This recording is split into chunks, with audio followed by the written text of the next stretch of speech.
The product that the legislature came up with, one, tried to divert in such a way that it was prudent to get as much money into the classroom as possible. Approximately $78 million of the $129 million going to LOB and capital outlay equalization will go to the classroom.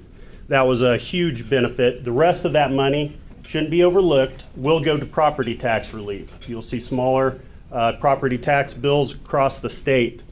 This was noted particularly, it's worth noting that Blue Valley and Shawnee Mission, because of the added LOB provisions in the bill, will see some ability to increase their local LOB as well and get more money into their school districts' budgets. I think by just the LOB equalization portion, the state funding, approximately $5 to $6 million will be seen as a budget increase to the Olathe school districts, which is quite substantial. In addition to that, the financial portion of the legislation, I want to point out that there are some huge policy benefits as well. You've read a lot about them in the newspapers, I'm sure. It's gotten a lot of attention. Unions don't like it, so you can be a fan of it. One is the abolition of teacher tenure from the state statute.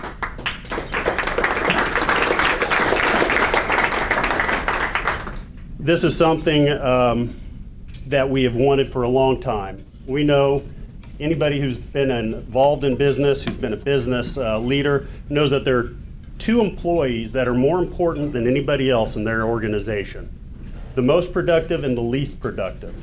And all your other employees in between will look at the most productive and say, if I emulate that individual, what's in it for me?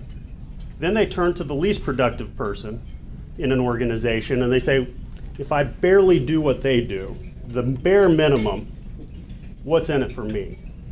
So by having that least productive individual in your organization, it pulls everybody else down to the lowest common denominator.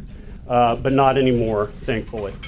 We want to have a bill, we passed a bill that promoted children, and it promoted outcomes and gave opportunities to less fortunate individuals. And particularly, it created a corporate tax credit scholarship for at-risk and disabled students in the state.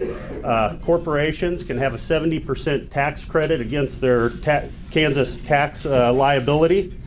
Those scholarships, up to $8,000, would go to an at-risk or disabled student that is in an impoverished neighborhood. They can escape that poverty from the public school. They get the ability to go to a private school.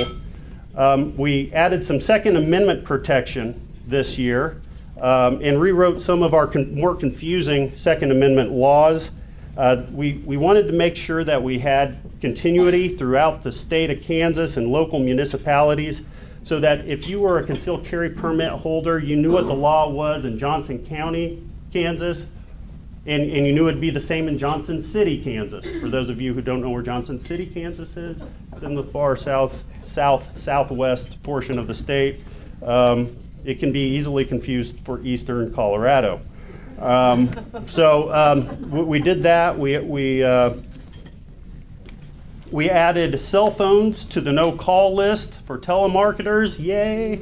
That was proposed primarily by Derek Schmidt's office and the Attorney General's office. We eliminated super PACs. We banned them finally. I call them super PACs. They're actually leadership PACs that allowed for unlimited amounts of campaign contributions to caucus members.